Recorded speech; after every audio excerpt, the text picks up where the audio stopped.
Kolkata night riders తో జరిగిన IPL 2024 22వ మ్యాచ్ లో Chennai Super Kings all-rounder Ravindra Jadeja చరిత్ర సృష్టించాడు. కోల్కతాపై జడేజా 3 వికెట్లు 2 క్యాచ్లు తీసుకున్నాడు. ఈ అద్భుతమైన ప్రదర్శన ఆధారంగా అతను ఇప్పటి వరకు ఐపీఎల్లో మరే ఆటగాడు చేయలేని పనిని చేశాడు.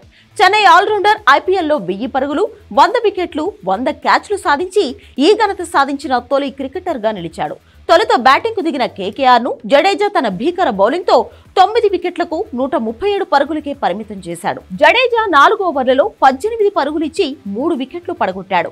అంతేకాకుండా ఫీల్డింగ్ లోనూ అద్భుతాలు చేశాడు. తుషార్ దేశపాండే వేసిన బంతికి ఫిల్ సాల్ట్, ముస్తఫిజుర్ రెహమాన్ వేసిన బంతికి KKR captain Shreyas Iyer catch పట్టి షారుఖ్ సేన్ కు షాక్ ఇచ్చారు.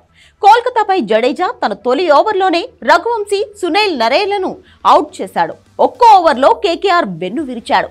దీని తర్వాత 9వ ఓవర్లో వెంకటేష్ అయ్యర్ను అవుట్ చేశాడు. కేవలం బంతితోనే కాకుండా బ్యాటింగ్ లో కూడా జడేజా టచ్ లోకి రావడం చెన్నైకి కలిసొచ్చే అంశంగా మారింది.